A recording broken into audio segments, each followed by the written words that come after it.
People used to believe that Asia was exotic, mysterious, intimidating, impenetrable. So I took a good look at myself in the mirror. Exotic, mysterious, intimidating, impenetrable. And I thought to myself, where did I come from? Who am I? I'm Singaporean. I'm Chinese. What's my history like? So I did a little bit of research. I dug deep and I went, Singapore used to be a little Malay fishing village before the British decided to come and, invade us. And then they said, oh, let's turn it into a huge trading port. The Indians came, the Chinese came, they all stayed. And then we got all confused. What's our identity? Who are we? Where did we come from? How come I'm Chinese but I speak English and French? How come my best friend is Eurasian Portuguese but he speaks Malay? It makes sense, right? If your father is European, your mother is Asian, you're Eurasian, right? So if my father is Cantonese and my mother is Hakka, that would make me Canton Ka. I'm Thai. So I thought, what's all this with mother tongue? Why is my mother tongue Mandarin? What's wrong with my father's tongue? So I thought to myself, I have to find my roots. I dug deep into my ancestral roots. I climbed my ancestral tree. Okay, I Googled, basically. And I realized, back then, way back then, when our Caucasian ancestors were traveling the world, discovering new lands and spreading new diseases, my Chinese ancestor, would be traveling all around China, discovering that everything in this world can be eaten. You name it, the Chinese will eat it. Bats, antlers, horns. My Chinese ancestor would climb some unforgiving cliff, see a couple of twigs joined together by bird spit. What does he do? He eats it. I've got smooth face. My Chinese ancestor would be walking around some jungle in China and some rhino would come, and he would take out his knife. He would fight with the rhino. And he would accidentally bite the rhino's horn. And then he would feel this urge to spend time with his girlfriend. So the Chinese discovered the word horny, you see? So, we have come very far. As Confucius say, if can move means can eat. If cannot move, can faster eat. We go back down, then generations later, down my grandmother, I'm Cantonese, and my grandmother was like, Hossan, Hossan, you've got sports day tomorrow. You must drink double-boiled frog's leg soup. Okay, why do Cantonese double-boil everything? You boil once, you forgot, you boil again. Anyway, so great, we've got everything. Food for every kind of medication, for food. And if I've got an exam, the next day she'll say, Hosanna, you have to drink double-boiled pig's brain soup. Thanks, Grandma. Tomorrow I have the combined brain power of a human and pig. But as Confucius say, if it tastes good, it's food. If it tastes bad, it's medicine. But fast forward to today, look at it. Asian cuisine has gone out into the world. It has gone out into every modern contemporary cuisine restaurant. I've been to New York recently and Asian food is the in thing right now. And in Singapore, we just recently celebrated 16 years of the World Gourmet Summit, where we bring Michelin star chefs from all over the world to come to Singapore to cook, to exchange ideas just like this with regards to food and cuisine. And it's been amazing. And we have got the Singapore Food Festival, bringing so many people into the country. Just last year alone for World Gourmet Summit, 1,300 tourists came in for the Singapore Food Festival. Over 150,000 people came into Singapore just to sample the festival. Last year alone, 2.2 billion Singapore dollars were made in the food and beverage industries because of tourists and visitors to Singapore. And it's been amazing to think that now, if you want to eat laksa, which is a very Singaporean dish, and Malaysian, you can go to Russia and Moscow and find it for $50. Hello, just come to Singapore. $15 plus the cab fare, you can get a wonderful bowl of laksa.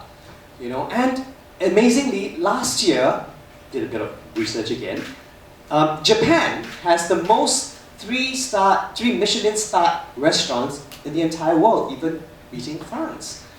It's been amazing. So this wonderful fusion has really worked. And speaking of fusion, You know, back in the 70s, Singapore was trying to find its identity. Who are we? Who are we? You know, and so they said, we need an icon. We need a symbol that would be exotic so that people would come and visit. So the powers that be decided to put up this beautiful creature called the merlion. Look at it. So this is my take on how they came up with the merlion. Back in the day, some Indonesian prince thought he saw a lion on Singapore shores. Went, oh, lion in Malay, singa. And you know, Singapore is an island surrounded by fish, so there you go. The merlion. He's confused. What did my father do? You know, lions don't swim, so seasick, so throwing up. Into the Singapore River, you know? But there you go, creativity, you know? And the arts industry in Singapore has grown because of this kind of random creativity, I call it.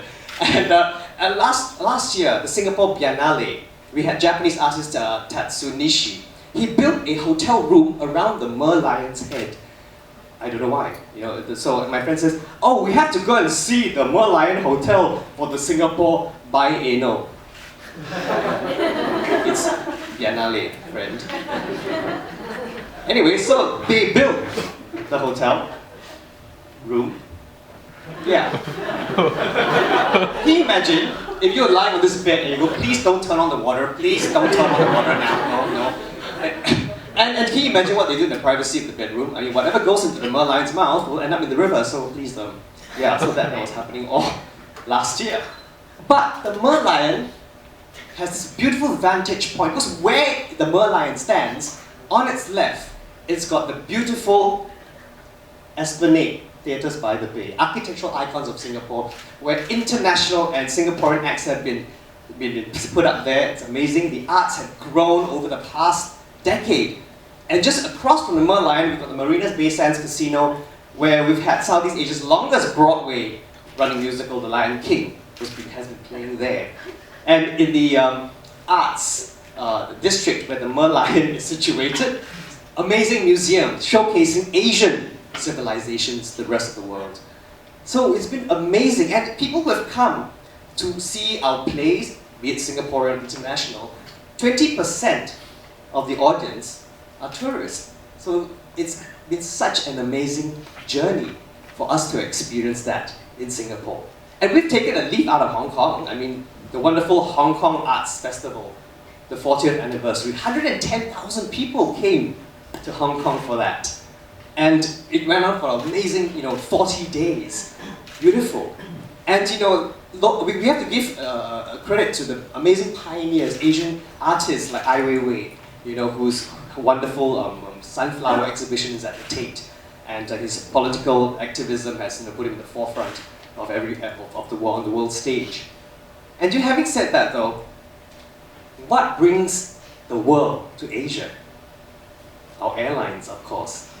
Our airlines, I mean, I'm not going to say which one is the best, of course, that will take another 5 minutes, but all our airlines have always been #1 in the travel industry surveys. And really, really amazing, because back when I'll tell this little story. When I took Singapore Airlines, oops, did I mention that? Singapore Airlines, flying back from Sydney back to Singapore over the Great Australian Desert. Next to me, a passenger, she's looking out the window, and then she calls the stewardess. Ding. Yes, can I help you? Excuse me, could you please tell me where Alice Springs is? Wait. Sorry, ma'am, she's not on the flight. We've come a long way since then. All right.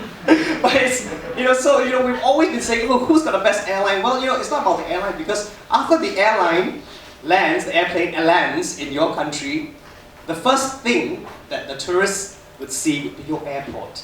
And fighting for the top 3 positions in Asia, in the world, has always been Hong Kong, Changi, and Incheon in Seoul.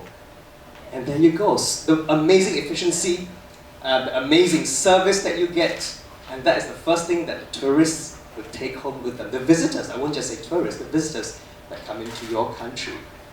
So over all this, the arts, the food scene, the travel, the transportation, from this mixed up cultural icon called the Merlion to huge developments in the arts and culture.